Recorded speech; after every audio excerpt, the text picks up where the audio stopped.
The Avenger. The road to crime ends in a trap that justice sets. Crime does not pay.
The Avenger, sworn enemy of evil, is actually Jim Brandon, a famous biochemist. Through his numerous scientific experiments, Brandon has perfected two inventions to aid him in his crusade against crime as the Avenger: the telepathic indicator, by which he is able to pick up thought flashes, and the secret diffusion capsule, which cloaks him in the black light of invisibility. Brandon's assistant, the beautiful Fern Collier, is the only one who shares his secrets and knows that he is the man the underworld fears as the Avenger. And now, The Avenger and the Melody of Murder.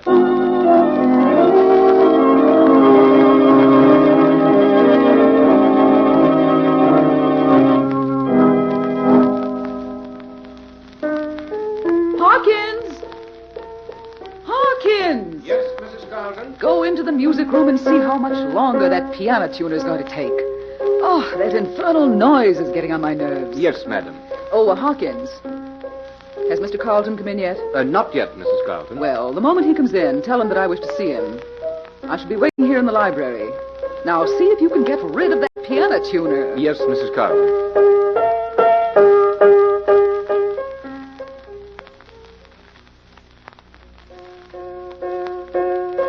Hawkins told me you wanted to see me, Rena. Oh, yes, George. I'd like to talk to you. Oh, say, who's at that piano? The piano tuner. He should be finished any moment now. Well, I'll close that music room door. That racket's off. No, leave it open, George. There are a lot of valuables in there, and the servants are busy in the back of the house. Well, all right. Well, to get down to business, George. Yes? Were you able to persuade those partners of yours to lend you enough money to see you through? No, Rena. Burlingame and Redford both refused to help me. They're trying to squeeze you out, George. I always knew they would. I told you from the beginning that they were just using you. Well, what are you going to do? Well, I won't let them get away with this, Rena. You know, I've put everything we had into that firm. But where in the world are you going to get the money to cover up your end of the losses? There's only one way. I hate to ask you to do it, Rena, but, well, you'll just have to sell your jewels. My jewels? Rena, it's our only chance to salvage anything. No, George. I will not let you have those jewels. Why, they're all I have left. I won't allow you to sink them in a bad investment. I don't think you understand just how desperate this situation is. I understand, all right. I warned you from the beginning about Redford and Burlingame. Why, they're no better than common swindlers. I'm tired of their shady deals and million-dollar schemes. Well, you seemed to like them well enough when the money was rolling in. And now, suddenly, just because they happened to guess wrong on a few investments... few investments that were big enough to ruin us. We can still pull through.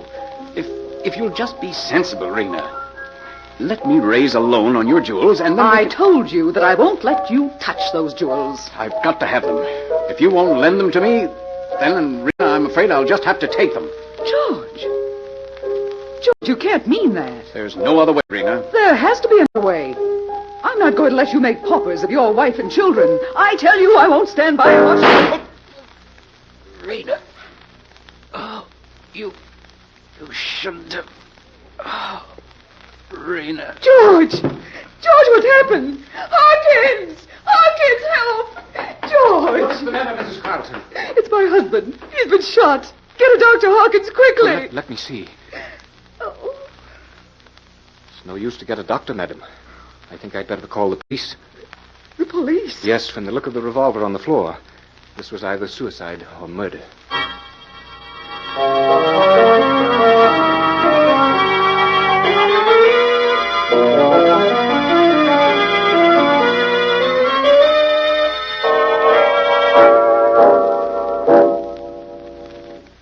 Fern Collier.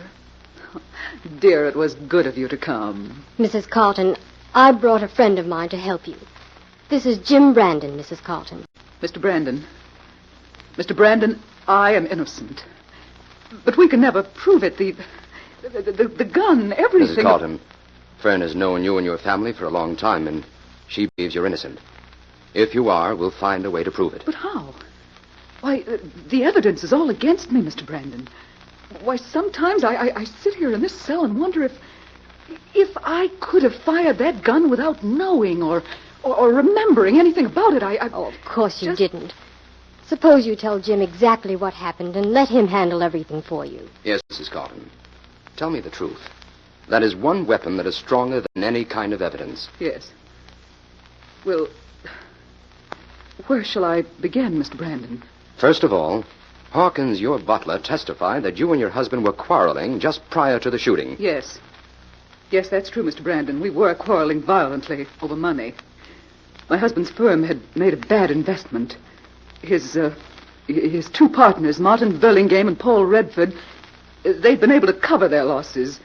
But my husband hadn't been able In other words, your husband would be forced out of the firm unless he could put up his share of the losses. Yes.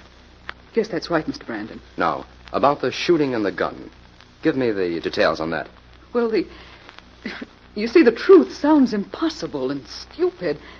I can't expect you to believe me. We want to believe you, Mrs. Carlton. Tell us what happened. Well, you see, all of a sudden, a shot rang out and George sank to the floor. I ran to him and called for Hawkins, but nothing could be done. My husband was dead. Then Hawkins noticed the gun on the floor. Yes. I can't understand where the gun came from or how. All I know is that suddenly it was there. A set of your fingerprints were on that gun, Mrs. Carlton? Yes, I know. You see, I did a very foolish thing. I picked it up to examine it. I guess I couldn't believe my eyes. Where was Hawkins when you picked up the gun? He says he didn't see you do it. Hawkins was telephoning the police, I think. Oh, Mr. Brandon, I don't know. Everything became so confused. Mrs. Carlton, we might as well face the fact that your fingerprints on that gun are conclusive evidence as far as the police are concerned. I know, Mr. Brandon. Naturally, they believe that single set of prints was made when you fired the gun, not when you picked up the gun to examine it. If only Hawkins had seen me pick up the gun after the shooting. But he didn't. So we only have your word for it. I know. I can't expect them to believe me. But I'm telling you the truth, Mr. Brandon. I swear it. Oh, Mrs. Carlton, please. You've got to be strong so you can help us prove you're innocent. I'm sorry. Of course, Fern. Mrs. Carlton, think carefully now. Could anyone have been hidden in that room? No. No, Mr. Brandon, I'm certain of that. There was no one there but George and me. The piano tuner was in the next room. The piano tuner? Yes. I remember hearing him drumming on the piano just as the shot was fired. So he couldn't have done it. What happened to that piano tuner? Why, I don't know. Why, I suppose he was frightened by the shot and just left. Well, who was he? I'd like to question him. Oh, I don't know that either, Mr. Brandon. He said that when he arrived that my husband had hired him. And George was quite a good musician. Thank you, Mrs. Carlton. That will be all for now. Tell me frankly, Mr. Brandon. Do you believe the story I've just told you? Yes, I believe you, Mrs. Carlton. I've learned that crime is often quite fantastic in its effort to outrun the law. But can you help me, Mr. Brandon? I'll do everything I can. Don't worry, Mrs. Carlton. You're in good hands now. Jim doesn't believe that perfect crime exists.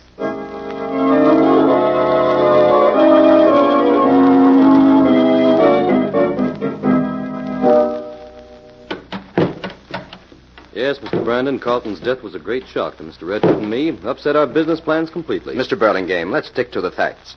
You and Redford knew Carlton was broke, and you were trying to squeeze him out. His murder made that easy for you. Now, look here, Brandon. What are you trying to do? I'm trying to get at the truth of Carlton's murder. Well, the police are convinced that Mrs. Carlton shot her husband. Not so fast, Burlingame. The state still has to prove that. Mr. Brandon and I think Mrs. Carlton is innocent. Well, Miss Collier, I'm only repeating what the newspapers say. Excuse me. Say, can't you install that news ticker without making so much noise? Okay, I'm almost finished. What did you say that man's installing? The news ticker machine. Redford must have ordered it. I didn't know anything about it until this workman came barging in here with it. Mr. Redford must like his news hot off the wires. Just another of his crazy ideas, Miss Collier. Okay, mister. The machine's ready for use now. Yeah? How do you turn it on? You just turn that control knob on the right. Oh, thank you. When you hear the gong, that means that a big news flash is coming. I'll leave you here to try it out. Well, excuse me a minute, Brandon. I'll turn on this machine and get the news. Since Redford's gone to all this expense, we might as well use the thing. Jim, this interview's a failure. We haven't learned a thing from Burlingame. We haven't finished with him yet, Fern. An important news flash is coming over. Burlingame, get back. There's a bomb in there. Fern, under the desk, quick! Burlingame!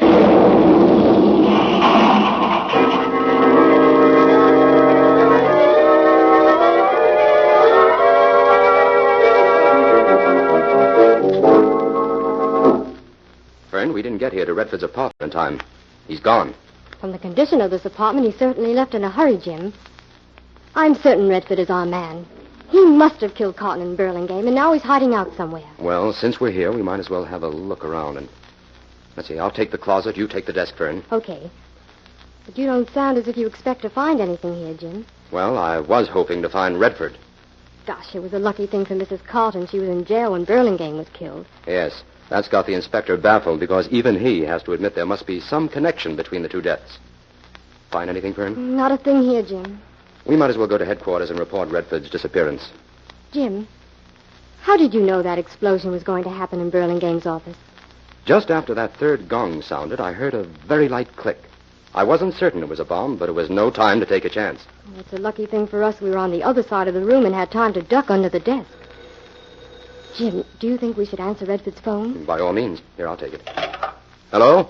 Redford, if you don't want to hang for murder, meet me in front of the check room at the Central Bus Terminal at 4 o'clock. Who is this? Meet me at 4 o'clock, that's all. Hello? Hello? Hello? He hung up. Who was it, Jim? I don't know, but I'm beginning to smell a rat, Fern. What do you mean? If Redford is guilty, he has an accomplice. If he isn't guilty, someone is trying to frame him. Or, of course, that call could have been meant for the very man who received it. You think it might have been meant for you, Jim? Could be, Fern. Well, what's our next step? I'm going to the Central Bus Terminal to keep a very interesting appointment for Mr. Redford.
And now, back to the Avenger and the Melody of Murder.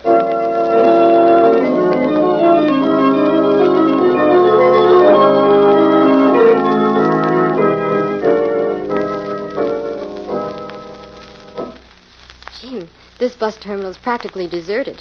Business can't be very good. Don't let appearances fool you, Fern. I had Inspector White order the place cleared. The men around here are all plainclothesmen. Oh. Anything may happen here in the next 5 minutes, Fern. I'm not taking any chances on innocent bystanders getting involved. Nice work, Jim. Now, Fern, I want you to wait in that music shop over there in the arcade.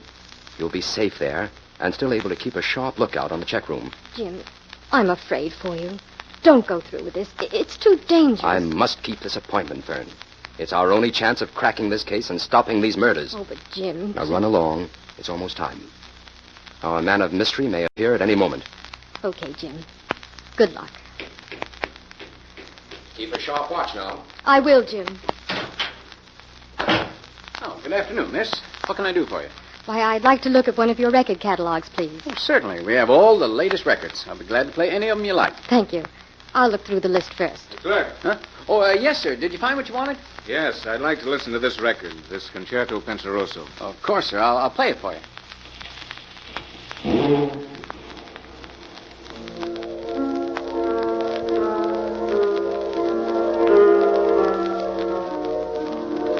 Make it a little louder, please. Yes, sir.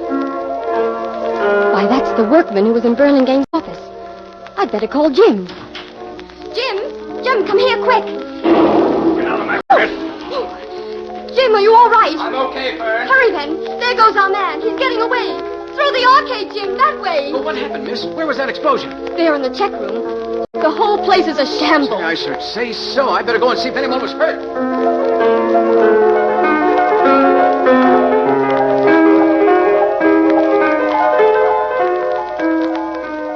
He got away, Fern. Not a sign of him anywhere. It was the workman that installed the ticker in Burlingame's office, Jim. Fern, get that record off the machine. Yes, Jim. And bring it along. Why do you need the record, Jim? That concerto is a melody of murder.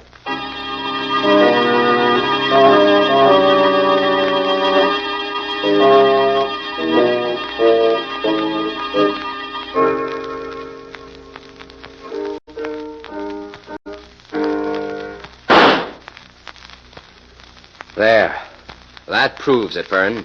Jim, nobody touched that gun. What caused it to go off?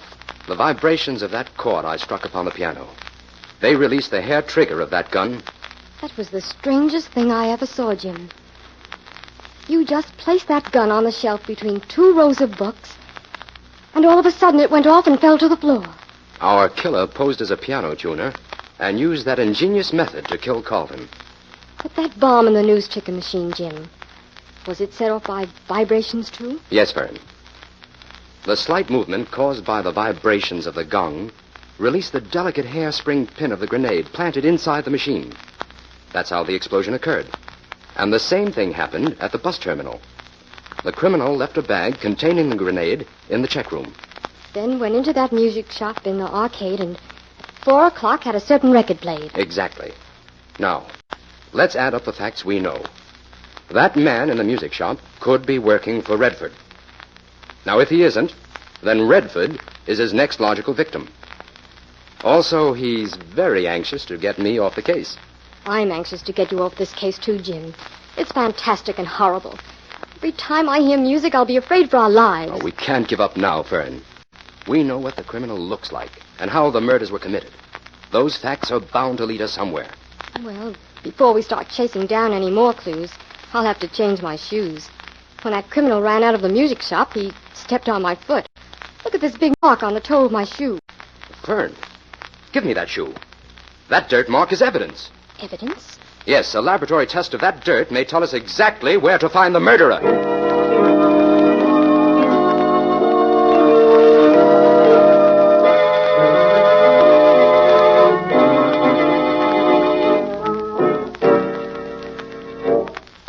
Well, here it is, Fern. This is what I've been looking for. What is it, Jim? Look, in these books Mrs. Carlton turned over to me, there's a record of a farm the firm of Carlton, Burlingame, and Redford bought about 5 years ago. Why is that important, Jim? Because that farm proved to be a very good investment. Shortly after it was purchased, it was found to be rich in bauxite. I still don't get it. That dirt I analyzed from your shoe contained bauxite. Oh? Who owned the farm? Chester Morland.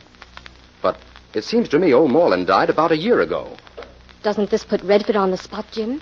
It shows how much he had to gain by the death of his two partners. Yes, but it could mean something else entirely. Fern, get your things. We're going for a drive.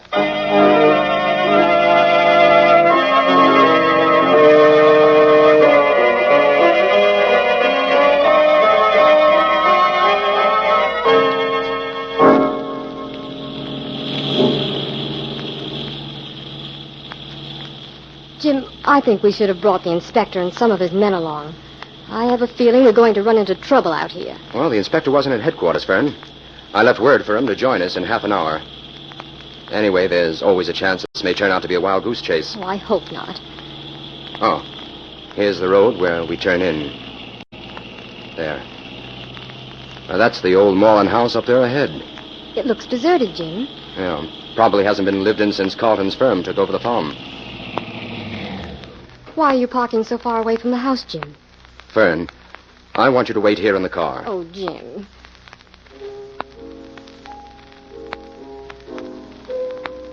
Listen, Fern. Somebody's playing the piano in there. Yes. I guess this is the place you're looking for, all right. Jim, Yes, Fern. let's arrange some sort of signal in case anything goes wrong in there. Okay. If I want you, I'll play the small flower rondelet on the piano. And I'll come running, Jim. Don't be frightened, Fern. I think everything will be all right. I'm going in there as the Avenger.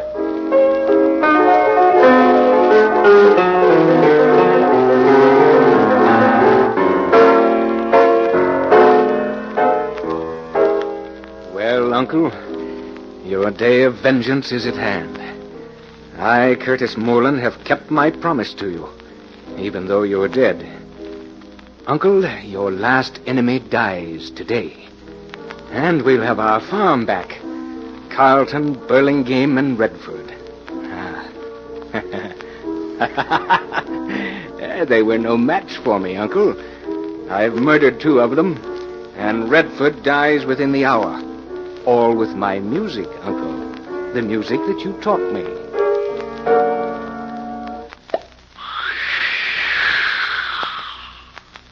Curtis Morland. Who's there? Who called my name? It's the Avenger, Morland. The Avenger. Where? I can't see you. Get away from that piano, Morland. The Avenger knows your secret. There's a discord of death in the music you Yes, there's death in it. Death and vengeance. And the music won't stop until all 3 of them are dead. play. Where is Redford? In a few minutes, Redford will die. Nothing can save him. Not even you. Where is he? I have but to strike a certain chord, and he will be blown into 1,000 pieces. Morland, nothing can be gained by murder. Spare Redford. No, Avenger, he's doomed just like the others. But I would torture him a little first. I'll have him listen to the dirge of doom before I strike the final chord.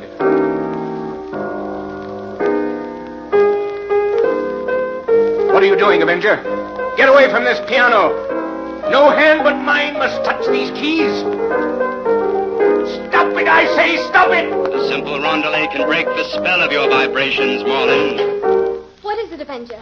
How can I help you? Young lady, Redford is in this house. Find him and get him out. Hurry. Yes, I'll find him, Avenger. I've made a promise to a dead man, and I must keep it.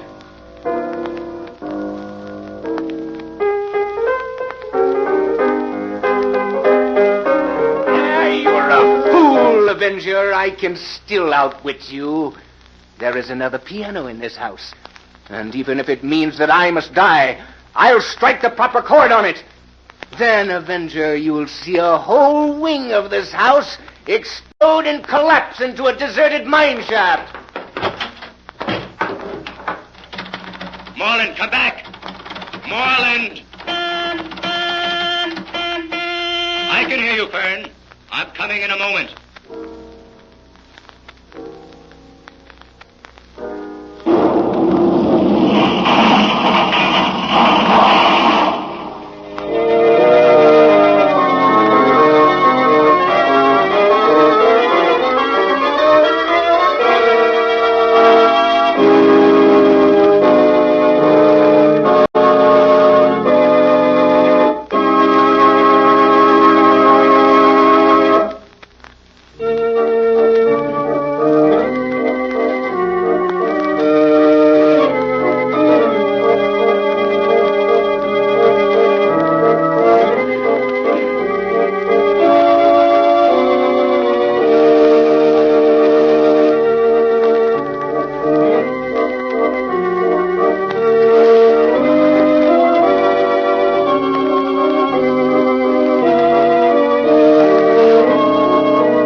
Jim, when I saw the whole wing of that house collapse, I never thought I'd see you alive again. Moreland locked the door after him, Fern.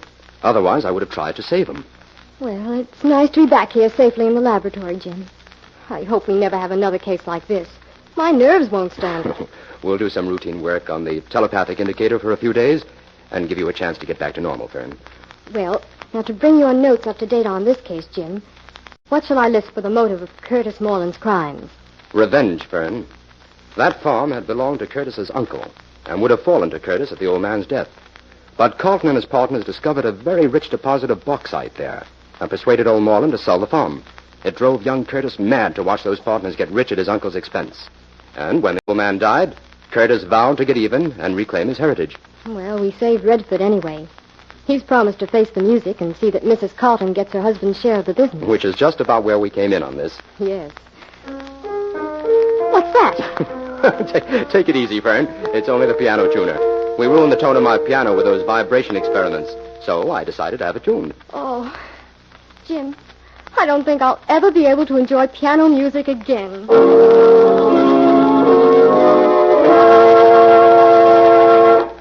All characters, names, places, and plots used in the Avenger program are fictitious. Any similarity to persons living or dead is purely coincidental.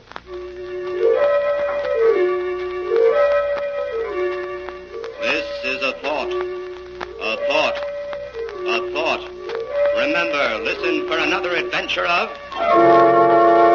The Avenger.